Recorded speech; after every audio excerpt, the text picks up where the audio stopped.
Bloomberg Audio Studios. Podcasts, radio, news. Good morning. It's Tuesday, the 23rd of December. I'm Caroline Hepker in London. Coming up today, Donald Trump warns Venezuela not to play tough as the president seeks to reshape the US diplomatic service. Mouthful of profit, Novo Nordisk wins US regulatory approval to sell a weight loss pill from January. Plus a confidence boost. UK businesses end 2025 more upbeat after being spared major tax hikes. Let's start with a roundup of our top stories. President Donald Trump is continuing to reshape America's foreign policy as he ramps up pressure on Venezuela. In a press conference yesterday, the leader warned President Nicolas Maduro not to challenge the U.S. We have a massive armada formed, the biggest we've ever had, and by far the biggest we've ever had in South America.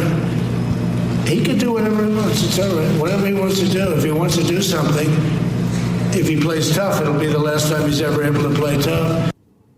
President Trump has repeatedly threatened to strike Venezuela's territory in recent weeks and has stepped up a blockade of the country's oil exports.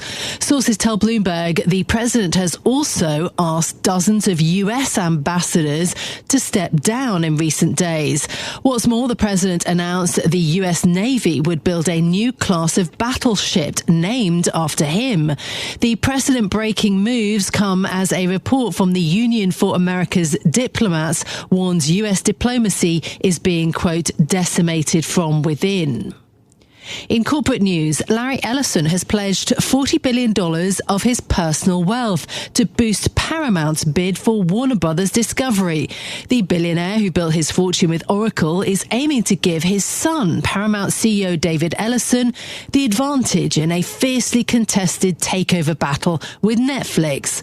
Bloomberg Intelligence's senior credit analyst Stephen Flynn says the change is just one of a number of adjustments made in order to strengthen Paramount's bid. Yeah, well, so mid last week, the Warner Brothers Discovery Board recommended shareholders do not participate in the tender offer, and they listed reasons why. Now, what Paramount this morning has done is kind of address many of those reasons, particularly given the Larry Ellison guarantee. So I believe Paramount's going to see how many shares they get to participate in the tender offer, and if they need to, conversations with shareholders, if they need to raise it to a certain level that they're still comfortable with, I imagine that's what they would do. Stephen Flynn from Bloomberg Intelligence speaking there. Yesterday, Warner Brothers confirmed that it had received Paramount's amended offer and said that it would evaluate the proposal. But the company says that it still supports Netflix's competing offer. Novo Nordisk has won approval to sell a pill version of its blockbuster obesity drug Wegovy in the US. According to a statement, Novo will start selling the pill in the US in January to patients at a starting price of $149 a month in cash, or potentially for as little as $25 per month with insurance cover. It's a crucial step in Novo's efforts to defend its market share from rival Eli Lilly, which says that its own oral obesity drug could be approved by March. Novo Nordisk also says that its bids for approval in Europe and other parts of the world were filed in the second half of 2025. Bank of America's CEO says that artificial intelligence is starting to have a bigger impact on the US economy. Brian Moynihan told Bloomberg that the new technology is part of the bank's positive forecast for 2026. We go from basically a 2% type of growth level this year, plus or minus up to 2.4%, which is all due to that. And AI is kicking in more and more. And so it's not all attributable to AI, but that's having a marginal impact that's pretty strong. Moynihan added that the bank itself is now using its own custom AI bots. The CEO's comments come as business leaders debate whether there is a bubble in the AI space. Billions of dollars have been pledged, but the returns and when they will appear are still hard to gauge. Here in the UK, businesses end this year feeling more upbeat. Lloyds Bank says that its gauge of business optimism rose 5 points to a net balance of 47% in December. The figures add to evidence from the PMIs suggesting business confidence bounced back after Chancellor Rachel Reeves unveiled her fiscal plans in last month's budget. Reeves has vowed to beat forecasts that point to pedestrian levels of economic growth in the coming years. So those are some of our top stories for you this morning. In terms of the markets, very interesting that we go into year end with a global stocks rally. Yes, we're inching higher. The All Country World Index is up 0.1%. We've seen gains for 4 sessions in a row after a record high on Monday, also for the global stock index. The Japanese yen also interesting this morning. It strengthened quite aggressively after a warning from the finance minister, Satsuki Katayama, who said that the country has a free hand to take bold action against currency moves. Some of that has faded a little bit, but the yen is still stronger, 0.6% against the US dollar, 156.06. Also, you have gold, a 50th day of record highs for the yellow metal, up 0.7%, $4,476. You have the S&P 500 E-mini futures this morning in the red, but we did erase all of December's losses on Monday for the S&P 500. And one European car sales rising 2.4% in November, the latest data that we've had out this morning.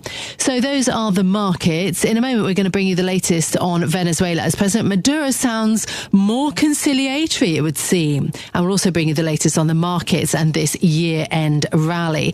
But before that, another story has caught my attention this morning.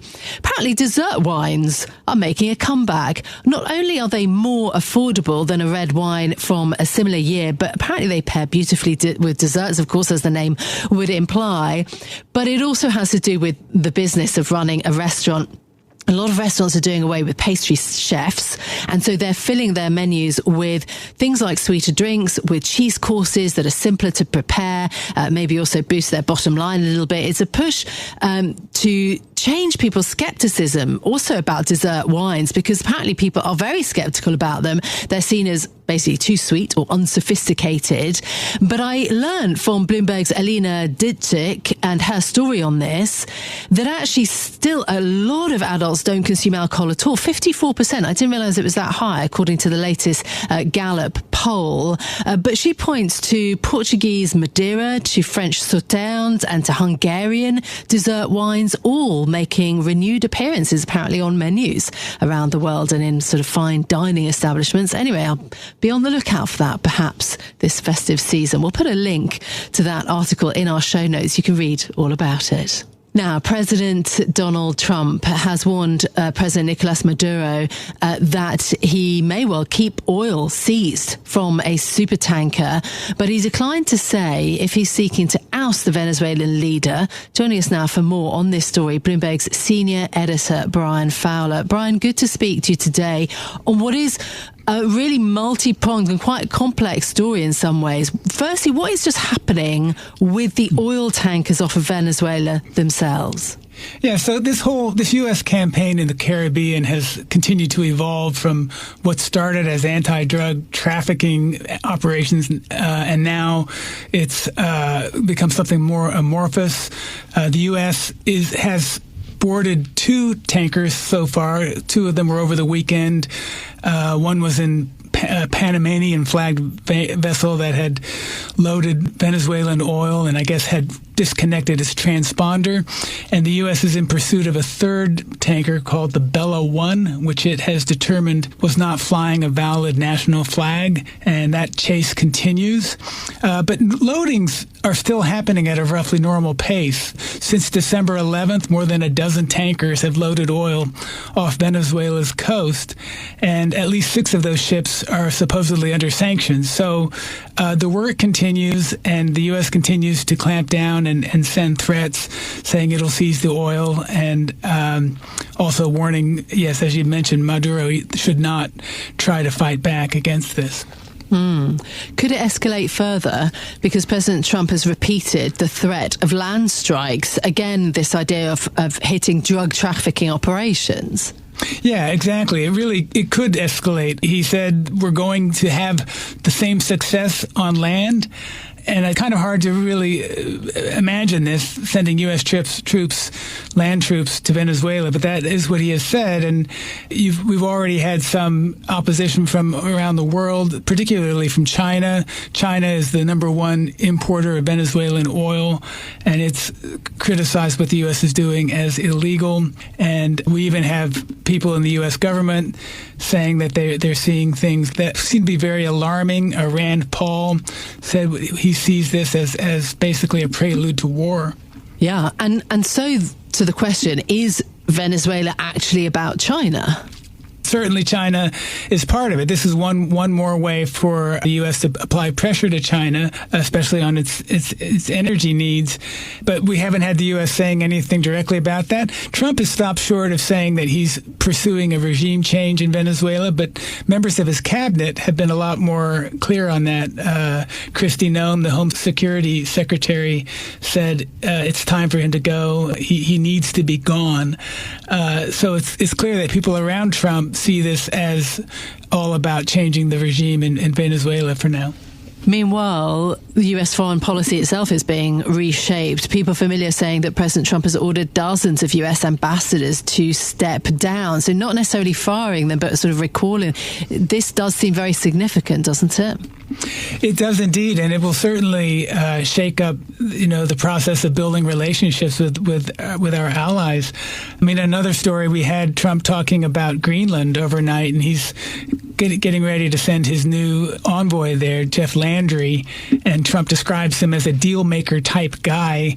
And then he says, well, we want Greenland and we need it now. We need it because of national security reasons. That's not something that's going to play well with our allies overseas. We've already had the European Commission President Ursula von der Leyen saying that the EU stands in full solidarity with Denmark and the people of Greenland. So she's putting a line in the sand there saying that the importance of territorial integrity and sovereignty is number one. Yeah, indeed. So that is also another story that we're going to keep a close eye on, that semi-autonomous island, Greenland, that President Trump has said that he doesn't want Greenland for minerals or oil, but for security. But yes, the threat also against Greenland seems very pertinent. Brian, thank you so much for being with us this morning, talking about, President Trump really pursuing foreign policy agendas. As you say, Brian Fowler there this morning. Thank you for your time. Stay with us. More from Bloomberg Daybreak Europe coming up after this. Right, let's go from, foreign policy to what's happening in the markets. Global stocks have extended their record-breaking run today. Gold has broken through another all-time record high for a 50th day this year. And we will get the last big reading of the US economy for 2025. Joining me is Bloomberg's cross-asset strategist, Ven Ram, to discuss. Ven, good morning. What is driving this stock rally in what is a very light holiday week? It seems to me that it's like the market front-running the January effect, where people generally bid up stocks at the start of the year as fund managers open allocations for the year. Now, we all know the feel-good story in the markets, the promise of AI, its effect on productivity and earnings. But even so, I don't think it's going to be a slam dunk for the markets in the new year. There are going to be testing periods. There are bound to be a lot of questions around capital spending and when exactly the payoff around that spending will come. But even so, the big poser from traders, Caroline, is that, they seem to be asking the question, show us one overwhelming reason why we should be selling down stocks viciously from here. And apart from overstretched valuations, which speculators just don't care about, there isn't any. And that's what worries me. Overstretched valuations are a warning, definitely, but they're seldom a catalyst for trading action. And that's why I'm kind of concerned. That's what should keep up investors at night. Yes, I suppose when there's so much bullishness, one has to ask why and whether it's justified and so on. Do you think that gold would be in the kind of position that it is in now when you think back to the start of this year? Because that's the other extraordinary story is this record-breaking run for bullion. It's been incredible, hasn't it? I mean, to be honest, I was constructive, but certainly not so bullish that I foresaw a 70% rally. I mean, this is the stuff of fairy tales. Bullion has never had such a good year in the modern era, except in 1979, when it went even higher. The point is that those who bought into the height of that bubble back then had to cool their heels for decades before they even broke even. So yet, given the momentum that gold has, it is likely that, $5,000 an ounce, it's becoming more of a self-fulfilling prophecy for the markets. So it is likely that we'll see gold push through that level next year, perhaps early next year at the pace it's galloping. But it's hard to see it pushing higher from there. The fair value of gold, Catalin, based on inflation, central bank purchases in the dollar, is at around $3,000 an ounce. So the risk reward for investors from here is lopsided, and they should definitely keep in mind what happened in 1979. This is Bloomberg Daybreak Europe, your morning brief on the stories making news from London to Wall Street and beyond. Look for us on your podcast feed every morning on Apple, Spotify and anywhere else you get your podcasts. You can also listen live each morning on London DAB Radio, the Bloomberg Business app and Bloomberg.com. Our flagship New York station is also available on your Amazon Alexa devices. Just say, Alexa, play Bloomberg 1130. I'm Caroline Hepker. And I'm Stephen Carroll. Join us again tomorrow morning for all the news you need to start your day, right here on Bloomberg Daybreak Europe.